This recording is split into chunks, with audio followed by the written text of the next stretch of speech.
तो राधे राधे महाराज जी। राधे राधे।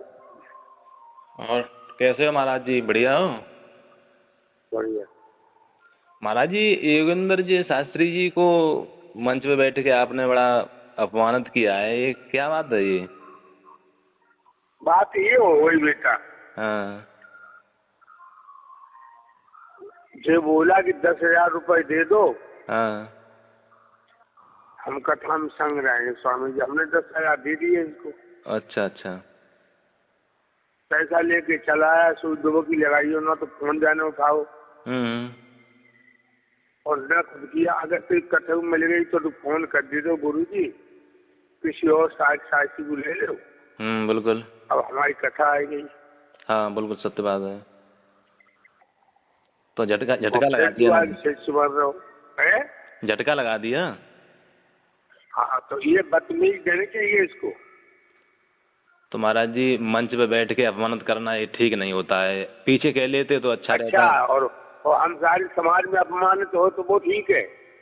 नहीं देखो महाराज जी, आप ही लोग कहते हैं कि भगवान का भोजन होता है अहंकार। अरे ज्यादा उपदेश मत कर, हमें उपदेश न कर। पहले ये बता, खाना चाहे तो खवाना सीख, लेना चाहे तो देना सीख, सम्मान चाहते सम्मान करना सीखो। तो महाराज जी, आप सम्मान से किसी का नाम लेते ही नहीं है। आज दिन तक आपने किसी का नाम सम्मान से आपकी जिब्या से निकला ही नहीं, आज दिन तक हमने देखा है। हमने किसी बदतमीजी से किसी का नाम ही नहीं लिया। गुरु जी, स्वर सम्राट ब्रजेश शास्त्री जी के जाने के बाद में आपने उनकी इतनी धज्जियां उड़ाई, इतनी बुराइयां की, ये सब जनता ने आपकी वचनों को देखा कि ब्रजेश सड़प्पा था, ऐसा था वैसा था। जहर होता है, हकीकत कहते वो जहर है। नहीं तो किसी आदमी को गुजर जाने के बाद में, मरने के बाद में ये उसका अपमान करना ये ठीक नहीं। आप तो विद्वान आदमी हैं। मरने के बाद कोई अपमान नहीं किया मैंने उसका। क्यों किया? कतई नहीं किया। आपने बोला था करे कि वो मर गया तो बेटा अरविंद हम पहुंचे वहां पर, वो सड़प्पा वहां घूम रहे थे कि हिजड़ियां वहां घूम रही थी। तो गलत कह दिया मैंने कोई? तो महाराज जी, आप सभी शास्त्री को हिजड़ा बोलते हैं, ये बात आपके मुंह से शोभा नहीं देती है। मेरी बात सुनो। हाँ। अगर हिजड़ा नहीं है तो किसी इंसान की छोटी सी भूल जो बहुत बड़ा परिणाम देती है, इसे जानते हो तुम? ये अपने को मर्द कहते हैं तो मर्दों की तरह जीना सीखें। कैसे मतलब जीना चाहिए महाराज? कोई औरत का गुलाम है, कोई दारू का गुलाम है, कोई पैसे का गुलाम। हमारे गुलाम तो हम भी हैं, लेकिन हम इतने नहीं है। बात समझो महाराज जी। आप भी तो क्या चाहते हो सो कहो। तो पैसे के लालच में महाराज जी, आप भी तो पैसे के लालच में महाराज जी, आप भी माता जी को साथ लेके चलने लगे हैं, क्योंकि पैसे के लालची आप भी हैं। तुम्हें क्या, तुम इतने मूर्ख हो। हम बीमार थे और बीमार होने के बाद एक सेवक की जरूरत थी, इसलिए 2 भागवतों में उनको लेके गया। तो इतने आपके शिष्य हैं, वो आपकी व्यवस्था नहीं कर पाते महाराज जी?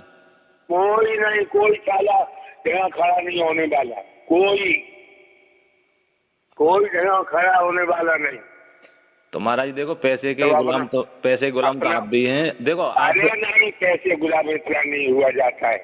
पैसा तुम्हें मिलेगा ही, तुम्हारी तकदीर में होगा, उसे कौन छीन लेगा? तो देखो, आप शास्त्रियों को पिल्लियां कहीं बोलते हैं, कभी हिजड़े बोलते हैं, ये आपके मुंह से शोभा नहीं देता। और कोई कहे तो बात अलग है। नहीं है तो आए हमसे बात तो करें। तो पिल्लियां फिर कैसे हो गई ये शास्त्री लोग? पिल्लियां ऐसे हो गए, बताओ महाराज जी, व्याख्या करके हमने कहे हैं, जो शब्द हमने कहे हैं उन्हीं को दोहराना शुरू हो गई।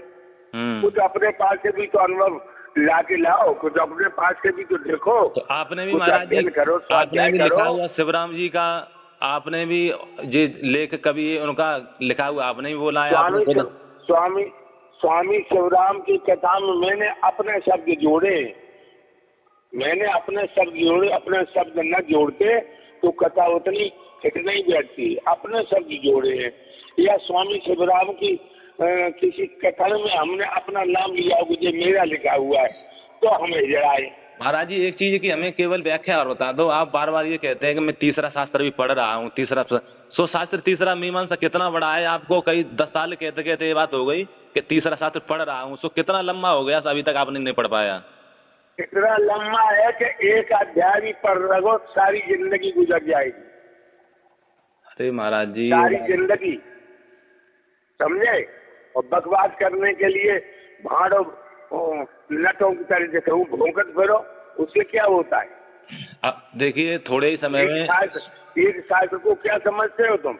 थोड़े समय में एक अध्याय पढ़ के देखो। थोड़े ही समय में स्वामी स्वर सम्राट ब्रजेश महाराज जी चले गए दुनिया को छोड़ करके। उन्होंने इतना अपना नाम किया, उनके नाम के जमाने किसी भी शास्त्री ने उनकी ऊपर टीका टिप्पणी नहीं कर पाई, न कभी बुराई कर पाई, क्योंकि उन्होंने कभी अच्छा, किसी तो का है कौन बोल रहा है ये बता पहले बेटा।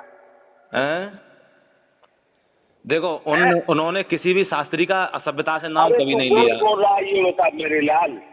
हमारे गुरुदेव हैं स्वामी महाभारत सम्राट पप्पू शास्त्री जी, उन्होंने अपने मुंह से कभी भी असभ्यता से किसी शिष्य का नाम नहीं लिया। सुनो सुनो मेरी बात, पप्पू शास्त्री महाभारत सम्राट, ये पहले तो तुम्हें इतनी तमीज नहीं कि महाभारत सम्राट कौन हो सकता है? पहले हमारे गुरुजी हैं वो महाभारत, हमसे कथा सम्राट को अपनी तरफ से कुछ भी कहने लगे, महाभारत सम्राट। तो आपको कथा सम्राट लिखने की फिर उपाधि किसने दे दी महाराज जी? जाने दुनिया वालों की, मैंने आज दिन तक नहीं लिखी। हमारी 21 किताबें चल रही है, किसी किताब में तू देख लेना कथा सम्राट नहीं होगा। आपकी कथाओं में महाराज जी, आपकी कथाओं में कई जगह टिप्पणी बहुत तेरे लोगों ने, विद्वानों ने की है कि आपने ये गलत बोला है, ये गलत बोला है, स्वामी जी ने ये गलत कहा है। बहुत जगह आप लोगों ने साबित किया है आपकी कथाओं में। हेलो।